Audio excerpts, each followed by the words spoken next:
Hello বন্ধুরা, তনুপাপুর রিমসে আপনাদের সবাইকে স্বাগত জানাই। আশা করছি আপনারা সবাই খুব ভালো আছেন, আমিও খুব ভালো আছি। আর আরও একটি কিন্তু নতুন ভ্লগ নিয়ে আপনাদের সামনে চলে এসেছি। তো চলুন আজকের ভ্লগটা কিভাবে রেডি করতে পেরেছি আপনারা একটু দেখে নিন প্লিজ। আর একটু লাইক করে আমাকে এগিয়ে যাওয়ার একটু সাহস দেবেন। তো চলুন শুরু করা যাক। বেশ একটু বেলা হয়ে গেছিলো, তাই একটু আলু ভাজা বসিয়ে দিয়েছিলাম আমি আর মা টিফিন করব বলে। আর এদিকে ছেলের খাবারটা গরম করছিলাম। ছেলে যদিও এখনও ঘুমাচ্ছে, ওকে একটু পরেই তুলবো, আর ওর দুধটাই তাই জাল দিয়ে নিচ্ছিলাম। আর এদিকে অভিও বেরিয়ে যাবে, ওই জন্য ওকে একটু আবার ছাতু গুলে দিলাম। তো খেয়ে দিয়ে যথারীতি বেরিয়ে যাবে। আর মেয়ে ওদিকে স্কুল চলেই গেছে, সকালে বেশ খানিকটা টাইম চলে গেছে। তো এদিকটা গুছিয়ে নিয়ে তারপরে ভাবলাম যে একটু ঘরদড়ি গোছাই। এদিকে হচ্ছে ছেলের জামা কাপড়গুলো এই গামলার মধ্যেই রাখি আলাদা করে, যেহেতু খুব ছোট ছোট জিনিস তো একসাথে রাখলে আবার খুঁজে পাওয়া যায় না। তাই এই প্যান্ট জামাগুলো মাঝে মধ্যেই একটু গুছিয়ে নিতে হয়, সব সময় গুছিয়ে রাখতে পারি না, যখন যেটা হাতের সামনে পাই টান মারি। তাই আবার একটু এগুলো গুছিয়ে নিলাম। ছেলেটা ঘুমাচ্ছে বলে এই কাজগুলো করতে একটু এখন সুবিধা হয়। আর এই দিকটাও একটু পরিষ্কার করে নিচ্ছিলাম।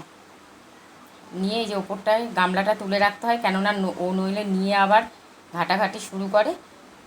তো যাই হোক, ওপরে একটা ঠাকুরের ফটো আর একটা পয়সা রাখার ভার আছে, সেইগুলো আবার একটু গুছিয়ে নিলাম। আর এখানে একটু খুঁটিনাটি সাজার জিনিস রয়েছে, ওগুলো একটু গুছিয়ে নিচ্ছিলাম। তো এই সবগুলো করে ভাবলাম এবার ছেলেকে তুলি। সে তো মানে চোখ থেকে তার ঘুম যাচ্ছেই না, তাকে টেনে তুললাম যে ওঠ এবার, অনেকটা বেলা হয়ে গেছে। আসলে রাত্রিরে শুতে অনেকটা দেরি করে, তো ওই জন্য একটু বেলা অবধি ঘুমায়। অবশ্য তাতে আমার একটু সুবিধাই হয় সকালের কাজকর্মগুলো করতে। আর এদিকে একটু বিছানাটাও গুছিয়ে নিলাম। একদিকে বিছানা গোছাচ্ছে আর একদিকে এলোমেলো করছে। নামেই গোছানো হয়, গোছানো আমার থাকে না যদিও, সারাক্ষণই উৎপাত করতে থাকে। তো ওই দিকটা মোটামুটি একটু বিছানাটা গুছিয়ে নিয়ে ঘরটায় ঝাড় দিয়ে নিলাম। ঘর ঝাড় দিয়ে নিলাম। আর এদিকে কিন্তু ঝমঝমিয়ে বৃষ্টি চলে এসেছে। বাইরেটা দেখছিলাম আর ভাবছিলাম যে কতগুলো আবার কাঁচা ভিজিয়েছি, এত বৃষ্টি নামলো কী করে, কী হবে, শোকাবে কী করে, সেই চিন্তাই করছিলাম।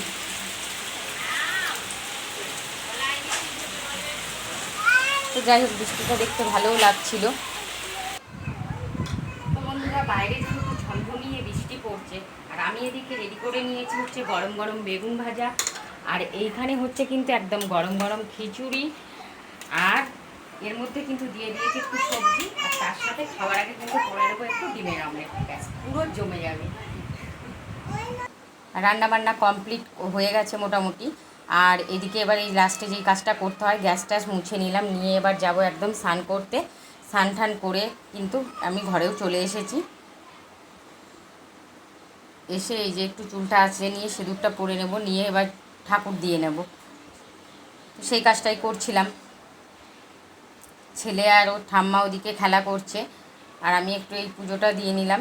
পুজো দিয়ে নিয়ে এবার ছেলেকে খাওয়াবো, তারপরে আমি আর মা খাবো। এই করেই মোটামুটি বেলাটা কোন দিক দিয়ে চলে যায় নিজেরাও বুঝতে পারি না কাজের মধ্যে দিয়ে। আর ওদিকে দেখুন বৃষ্টি থেমে গিয়ে কিন্তু খটমটে রোদ্দুর উঠে গেছে।